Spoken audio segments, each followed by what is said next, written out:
My name's Blair Thompson. I'm the farm manager at Warren Wilson College. All right.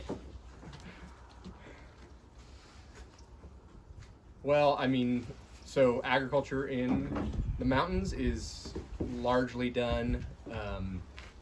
We have sort of two things going on. We have the hillsides and the mountainsides that are mostly, grazed, mostly in a fescue-dominated mix, just because that's what was planted here after, particularly what moved up after cotton fields, because it would take root and work in those fields, and it's just a very prolific plant. So we have a lot of those, and so a lot of those fields are not deeply affected for us and for other people. Those fescue-dominated pastures that, nice root systems, and we're out of floodways. But in our floodways, or in our, riparian areas, or even just like not even our riparian areas, anything that was like in a lowland closer to a creek or a river or anything like that, that's where most of your sort of more traditional, I guess, cropping would have taken place. So, it's never been extensive crop production in the Southern Appalachians because of the topography. But, even if it's just a couple acres in a sort of lowland area, that's going to be cultivated because you need that either for tobacco production, because like that was going to be a high value crop, or for your more traditional row crops like corn, beans, small grains, that sort of thing. So every single lowland area like that was just crucial to farms working and making their livestock, their diverse operations fit together, was impacted by flooding in one form or another. So for those of us who happen to be on rivers, that was massive deposition of sediment, sand, and then for us that are like sort of semi-rural, semi-urban, also like tons of inorganic garbage and debris from people's homes and lives, and figuring out how to rebuild and get those fields back into production, because those are oftentimes the backbone of farms in this region, is sort of the riddle that everybody has to solve. For us, that is true too. And I guess I was sort of speaking to rivers. It's sort of similar on streams and things too, but even there you might just have like land loss. Like a lot of the smaller streams didn't have as much sedimentation because there just wasn't as much upstream that was being sort of brought down to them, but they just had massive like landslides, land loss, eating away at banks. And so those sort of really high value, really important acreage that made the farm work in so many ways is now either destroyed or in some cases just gone because it's lost to the river or the stream. And that's kind of the situation for us. More the sedimentation, we just have really extensive and deep sediment, anything from a couple inches to like 3 or 4 feet. And some of that's sand, some of that's sediment, some of it's a mixture.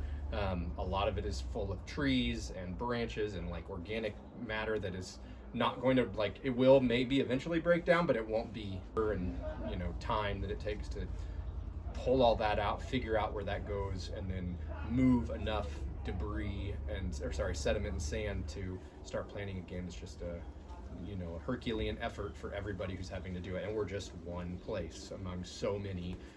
And luckily for us, we didn't really lose that many buildings. We didn't really lose our homes. And like you go around, you talk to people, and if their farmhouse happened to be like near their cornfield, which so many people were, then like not only are they dealing with the loss of their livelihood, like they're dealing with the loss of the place, the place where they live, where their families' lives were made. And so it's just, the tragedies sort of compound upon each other. And so we're pretty fortunate to have the community we have here at the college, and have had people who, through luck or smarts or some combination of both, like mostly didn't build structures in the floodplain. Like mostly we kept it up on the hill, and that really saved us in this situation. Yeah, so what is the work now is it feels like it's just different every hour. We're trying to be agriculturalists still, and trying to still grow food and tend to this place in the ways that we know how. So some of the work is trying to get planted, trying to prep for calving, trying to make sure the fences are restretched and retightened, and just sort of the basics of farm functionality that would be the work we'd be doing no matter what. All of that, though, is just sort of like has this layer of like new hazards, new problems, sort of put on top of it, down to like, since our shop flooded, where are our tools? You know, where are the things that we used to always go and find in this one place? Well, we moved them, and then they got moved again, and everything feels like it takes, you know, 4 times as long as it ought to, as we try to get stuff put back together. So there is that piece of like, you know, planting, some amount of harvesting. Like, we tried to harvest our flood impacted corn, and do the things we can do to like keep the farming pieces of it active. But then there's certainly just a huge amount of it that's, again, dealing with debris and organic matter. So, you know, trying to walk fields systematically and remove anything we can that's going to be an obstruction or not break down, or, you know, keep us from planting later on.